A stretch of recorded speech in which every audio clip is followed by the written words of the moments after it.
Bonjour à tous les amis. Aujourd'hui, une nouvelle vidéo. Alors, non pas une vidéo sur l'achat-revente de véhicules. Aujourd'hui, on va faire une vidéo sur la location de voitures.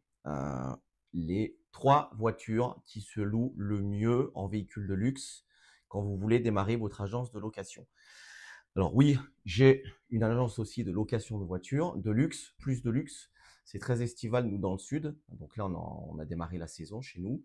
Mais je vais me diriger un peu plus vers la location de citadine. Je vous expliquerai pourquoi à la fin, quel est le mieux à la fin de la vidéo. Alors, si tu n'es pas encore abonné à la chaîne, n'hésite pas à aller t'abonner à cette miteuse chaîne pour me donner un peu de force. Et je donne beaucoup d'astuces sur le business automobile puisque j'ai moi-même deux business automobiles. Je fais de l'achat-revente de véhicules d'occasion et j'ai une agence de location de voitures de luxe, donc basée dans le sud de la France, sur la Côte d'Azur. Voilà, donc je fais les deux. J'ai deux sociétés qui sont, vous pouvez aller les voir sur société.com et elles existent vraiment. Je ne fais pas des vidéos dans le vent comme certains qui prônent des choses mais qui ne travaillent pas dedans. Moi, c'est mon métier. Où je fais ça tous les jours. Je vends des voitures tous les jours et je loue des voitures de manière saisonnière du mois d'avril, avril-mai jusqu'au mois d'octobre, novembre. Voilà. Donc là, on va parler plus sur l'agence de location de voitures de luxe pour ceux qui veulent démarrer leur agence de voitures, de location de voitures. Alors, les trois véhicules qui se louent le mieux quand vous voulez démarrer votre agence. Il ne faut pas prendre n'importe quel véhicule au risque de vous planter, puisque quand vous prenez un véhicule, notamment haut de gamme, il faut déjà trouver un fournisseur. Donc, les fournisseurs, on ne les trouve pas comme ça. C'est très compliqué à en avoir. Et quand on a les bons contacts, généralement, on les garde pour nous. Ou alors, il faut vraiment qu'on ait confiance en la personne qui démarre son agence. Alors, moi, j'ai des contacts, j'ai mes fournisseurs, mais je ne les donne pas comme ça. Déjà, le fournisseur ne travaille pas avec des gens en dessous de 25 ans et qui ne présentent pas au moins un cabis de 3 mois. Ça, c'est primordial. Sinon, il refusera de travailler avec vous tout simplement. Il estime qu'il ne mettra pas dans vos mains, pour ces gens qui sont jeunes comme ça, un véhicule haut de gamme avec autant de puissance, puisque vous n'avez aucune expérience en plus dans le business. Donc, vous allez louer ça à n'importe qui parce que vous avez besoin de rentrer de l'argent. Et derrière, les gens n'ont pas forcément les moyens pour payer les dégâts qu'ils vont faire au véhicule parce que souvent, c'est une clientèle qui est assez mauvaise, il faut se l'avouer. Et derrière, ils cassent les voitures et derrière, n'ont pas les moyens de réparer ces véhicules puisqu'ils sont à 10 pour louer une voiture. Chacun paye 100 € chacun pour la location du week-end. Et quand il faut sortir à la fin les dégâts, il n'y a plus personne pour payer. Et là, vous vous retrouvez un peu dans la panade. Donc, le fournisseur est très vigilant là-dessus. Alors, les trois véhicules primordial pour moi quand vous démarrez une agence de loc, et je vous le dis parce que j'ai fait l'erreur, moi, de prendre des mauvaises voitures au début, ça m'a coûté beaucoup d'argent. Il faut savoir que quand vous démarrez, quand vous prenez une voiture, peu importe laquelle, vous devez donner le mois de loyer forcément et une caution du véhicule. Les cautions ne sont pas données et vous risquez généralement de ne pas la récupérer à la fin. Il y a toujours des choses. Donc, ça, je ferai une autre vidéo sur le sujet, qu'au moment où on rend le véhicule, ce qu'il faut faire pour qu'on puisse avoir la caution derrière. Et il faut être très vigilant là-dessus, sinon la caution, vous la perdez totalement. Et avec ces gens-là, il ne faut surtout pas jouer parce que quoi qu'il arrive, ils gagneront. Voilà. Alors, le premier modèle de véhicule à prendre, vraiment, si vous voulez vous lancer dans une agence de location de voitures de luxe, ce qui parle le mieux, c'est trois marques. La première, c'est Audi. Qu'on aime ou qu'on n'aime pas, Audi se loue super bien, notamment l'Audi RS3.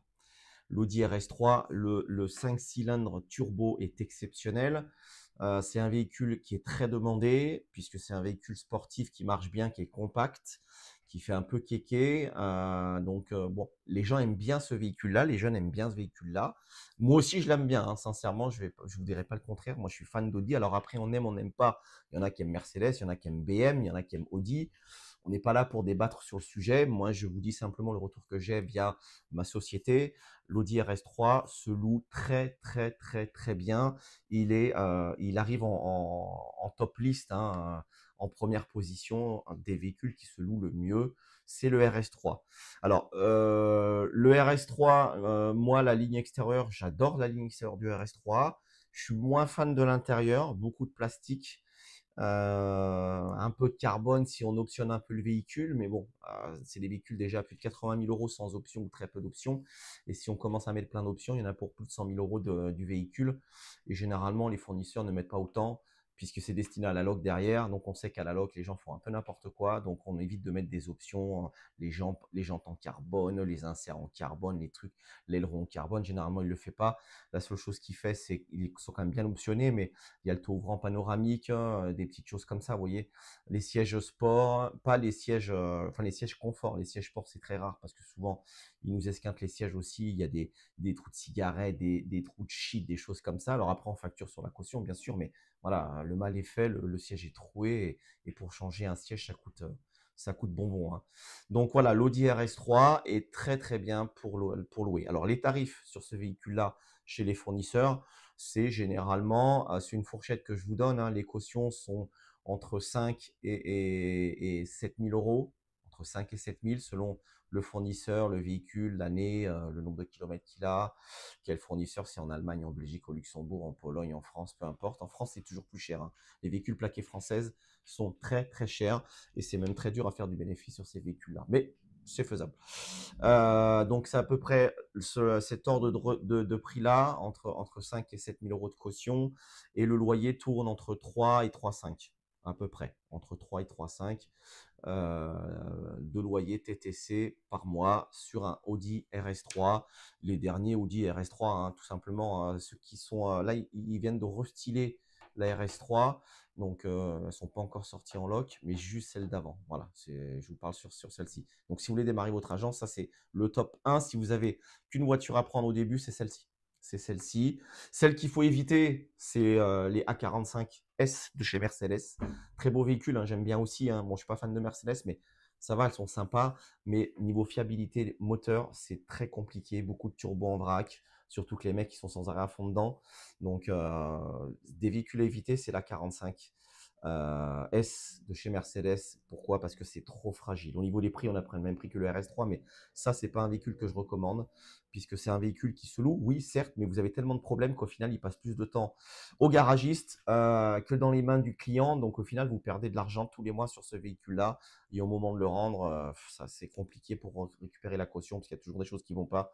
Niveau mécanique, les disques se brillent facilement aussi. Enfin voilà, c'est un véhicule compliqué. Donc le A45, c'est l'équivalent du RS3, mais le RS3 est vraiment top comparé au A45 au niveau fiabilité, je parle, hein. Attention, au niveau fiabilité.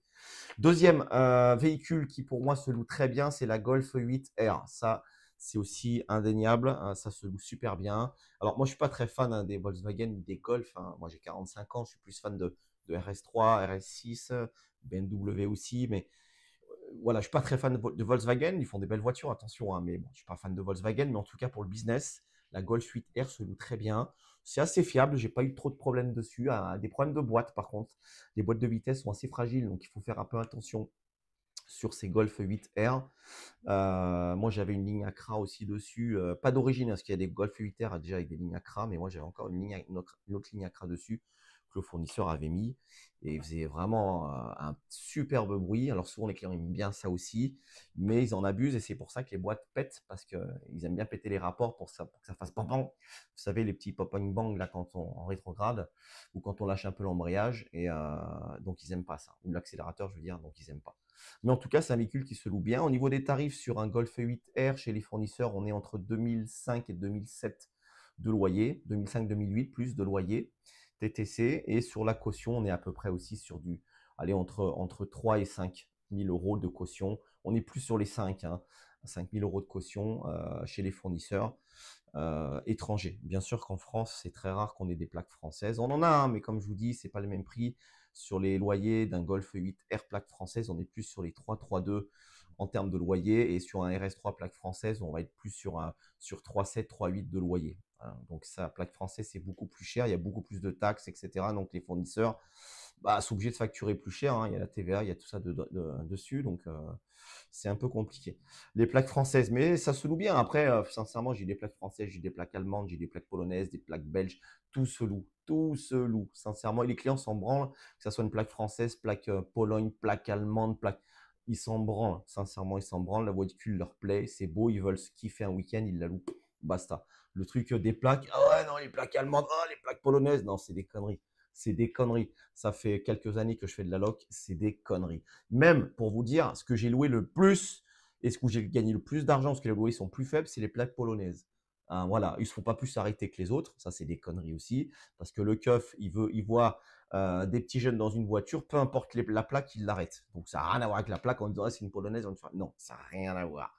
Que ce soit plaque française qui se sont fait arrêter, j'en ai eu plein, plaque allemande, j'en ai eu plein, plaque Luxembourg, j'en ai eu plein, Pologne, j'en ai eu plein, enfin ça n'a rien à voir, rien à voir.